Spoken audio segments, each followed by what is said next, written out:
Welcome to the Duval Dive. I am your host, Travis D. Holmes with BigCatCountry.com.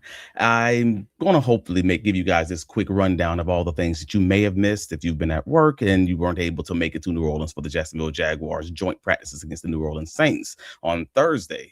So if you haven't been attached to the socials, and you probably haven't seen everything that's kind of been going on, the Jaguars went against the New Orleans Saints in New Orleans on Thursday morning, and it started off a little bit rough. I can't pretend that that's not the case. Let's just talk about the early struggles first. Things first. The Jaguars had a lot of different offensive line combinations. We knew that walking in based on the injury situation with the starting guys and a lot of the depth guys getting more significant snaps as the week went on because they knew there was going to be a few rotations going on. The early starting combination for the Jacksonville Jaguars offense ended up being Anton Harrison at left tackle, Ezra Cleveland at left guard, Robert Hainsey center, and Wyatt Milam at right guard with Chuma Adoga as the starting right tackle. We know so Walker Little has not practiced since the opening play of last Friday's scrimmage, so they had to figure out a few different combinations. But Wyatt Milam was basically moving around for much of the early portions of the joint practices. As far as from looking at it from the Saints perspective, Chase Young ended up having 2 sacks in the early portion of the team drills. And also shout out to my guy, Jeff. I ended up being able to watch about 3/4 of the Saints defensive starting defensive unit versus the Jaguars, and about half of the Jaguars offensive unit versus the Saints defense, basically because of my guy Boots on the Ground was able to kind of give me that live stream. I appreciate him there. But yeah, overall, it wasn't the best start for the Jaguars offense. You had an opening drive, an opening series with an illegal motion penalty. You had Trevor being kind of flushed from the pocket. Brian Thomas Jr. had a ball that was dropped, sort of deflected, so you can't really call it an objective drop. False start penalty. Again, over the first 2 series, you had a coverage sack, one of those Chase Young sacks, and you had the illegal motion penalty from Travis Hunter. So it was a little bit wonky to get this thing started, but then those guys caught on fire later. That's when the party kind of got started, when the Jacksonville Jaguars offense got into the red zone area and were able to kind of control that area that we know the Jaguars are kind of strong at. We know they're good at throwing the ball 15 to 20 yards. That's kind of what Trevor Lawrence is really strong at. And Jacoby Myers has very strong hands. Kool-Aid McKinstry, the Saints starting cornerback, had himself a rough day. Jacoby Myers climbing the ladder over him. I don't know if I'm going to call that a mouse, call it a mouse, but strong hands at the catch point, brings the ball down, touchdown for Jacoby. Nate Broikature ends up having 2 red zone touchdowns, one from Nick Mullins, one from Trevor Lawrence. That's a great day for him. Consensus board who? Shout out John Shipley, Jaguars on SI. He's with his we'll call it his big take of the offseason. His bold take of the offseason was that Nate Broikature was going to score the Jacksonville Jaguars' first touchdown of the season. And if that happens, it's going to be very much like the Hunter Long situation, where it's like, dude, where did that come from? But someone's going to make some big money betting on that. Yeah, Travis Hunter ends up scoring on a toe tap touchdown in the red zone. Brian Thomas Jr. gets himself, catch underneath the coverage and basically walks into the touchdown. Jacoby Myers also had 2 touchdowns in that red zone area.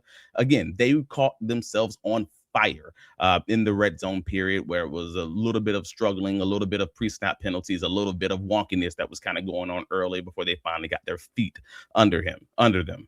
But if we want to get to the defensive side of things, again, Travis Hunter, he had the up and down day. Again, on the offense, I think he had a reasonably solid day, especially with the toe tap being his highlight. But the illegal shift penalty is something you obviously want to get cleaned up, because that was an issue for the Jacksonville Jaguars receivers and him specifically in the early portions of the season last year. So obviously, yeah, let's get that cleaned up, because you're probably not going to see him, at least not a lot, on Saturday. So that's not something that you really want to see. You also had your first quote unquote fight of scrimmage with the Jacksonville Jaguars offense versus the Saints defense. Still don't know which player it was. I'm still waiting for that information, but it didn't seem like very much of a fight. It was just kind of one of those pushing back and forth before it finally gets broken up. And the bigger part of it is the fact that not a lot of sacks were being necessarily called when you're looking from it from a Jacksonville Jaguars perspective. You see the biggest highlight being the Travis Hunter quote unquote mossing of Chris Olave by Chris Olave. And I'm like, that's a sack. That's a Trayvon Walker sack by like 2 seconds, a second and a half. So that was a weird one when I'm like, dude, he's easily there. And if he's not there, Antonio Johnson has his helmet in Tyler Shaw's chest. Like, but at the end of the day, I understand it. You post in the socials, they love these number one corner versus number one receiver situations. And Travis Hunter undercuts the ball, barely misses out on an INT, probably 3 inches above his fingers. And yes, Chris Olave is off to the races down the sideline for maybe a 20-25 yard gain. But that's not to discount the play by Chris Olave because he had himself a day. He did. There's no question about it. I believe he had 2 touchdowns. He had the one-handed catch attempt on Jabbar Muhammad that the refs called incomplete. That was sort of close, but it's on the opposite sideline, so you can't really tell whether or not he was in or not. And there's not much Jabbar Muhammad can do on the play, frankly. It was a one-handed catch, fade route from the red zone, and he's in a little bit off coverage, 3 or 4 yards off coverage. Can't really get your hands on the receiver. He's a bigger receiver like that. You use a sideline to your advantage best you can and hope to survive another day. And I think that was reasonably solid because, again, the refs called it incomplete. I'm calling it incomplete. However, Muhammad did give up a few catches in this one. And at the same time, we've already been talking about that whole Christian Broswell versus Jabbar Muhammad situation and whether or not which one of those guys are going to be able to get that last cornerback spot. They potentially could be competing for a roster spot there. Well, Christian Broswell also had himself a really nice breakup on the Saints receivers in the red zone period. Actually, I put up the wrong play. In the red zone period where he gets his hand in there, punches it out, and the Jaguars put that one out on the socials. I was like, that was a really good play. Way to compete to the end of the play. But overall, yeah, you had that play from Travis Hunter. You had the other play from Travis Hunter, which is the deep ball to Lance, the receiver for the Saints, where Hunter's basically got his eyes in the backfield. It was a play action play. He takes 2 false steps up towards the line of scrimmage, and before realizing that it's actually a pass play, ends up resulting in a 35-40 yard catch down the sideline. So like in coverage overall, it's not going to be a great day for Travis Hunter on the socials because he's going to get the attention because he's a two-way player. And he gave up 2 noticeable big catches as far as that piece is concerned. Whether or not one of them would have even counted in a game is probably not relevant to the vast majority of the Duuuval. It's probably not, folks love joint practices. And at the end of the day, joint practices mean, well, yeah, you're going to have the 7-on-7 like feel to all of this. And that's kind of what really happened.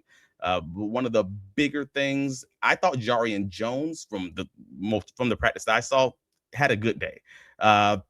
He ended up having the incompletion to Crystal, actually 2 incompletions to Crystal, targets to Chris Olave that he forced. One I thought was a PBU that apparently wasn't. It just was really tight, really good coverage, lockdown. And then he ended up giving up the one play. It was a long catch on the sideline that I was like, dang. It was still good coverage, but at the end of the day, yeah, it was ended up, I believe, being a touchdown actually across the formation in the red zone. So I say deep, like 20 yards, basically.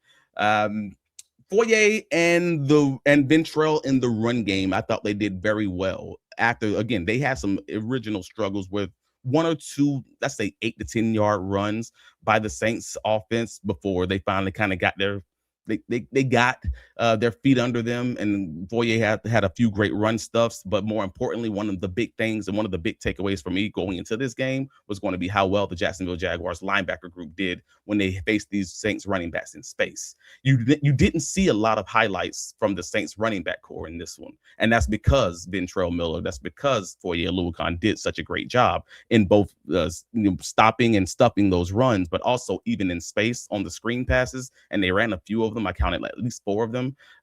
Didn't go for very much. You're probably talking 5 to 8 yards maximum on most of those screen passes. So I think that's a great situation again for the Jacksonville Jaguars defense going into this one, because you lose Devin Lloyd in the offseason. You got questions on whether or not these guys are going to play in a dominant manner in coverage. And so far, 1 out of 1, this seems to be a reasonably solid situation for the Jacksonville Jaguars linebacker group. I Didn't see much from Branson Combs. But again, I'm looking at this, getting this either secondhand information from the reports, or I'm getting this directly from the stream. Again, that I did see about half of the defensive snaps, three-fourths of the offensive. Uh, Also, I think the biggest piece that most Jacksonville Jaguars fans are probably not going to talk about, because again, you're doing this from reports and a lot of the reporting is coming from the New Orleans media, is the fact that the Saints ended up in the 2-minute drill on the 4th and 12 situation and a 3rd and 1 situation against the Jaguars defense, down by 2 points, and they ended up converting both of those. That don't make you feel great. I'm being real about that. Again, 4th and 12, yeah, you don't want that to be converted, especially after you've seen the Jacksonville Jaguars 2025 season, where that was a specific struggle for this team, is not being able to get teams off the field towards the end. Cincinnati, the 19-point comeback from Davis Mills and the Houston Texans.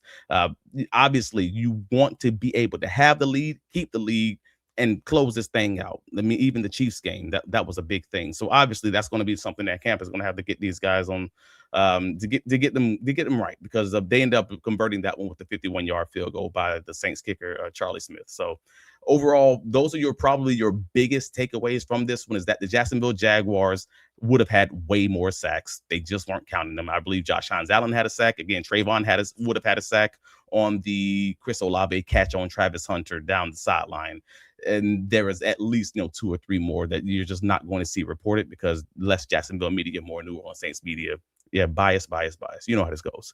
But yeah, that's what I got for you guys from Duval Dive headquarters. Man, keep it locked in at Duval Dive. Like and subscribe on YouTube. Rate and review us on all the audio sides. Please, no haters, no trolls. We won't deal with that. And enjoy your weekend. But let us know what you think of the preview pod that drops Friday morning. And yeah, I hope you guys have a great game, and I hope that everyone in Duval stays healthy. Let's do this.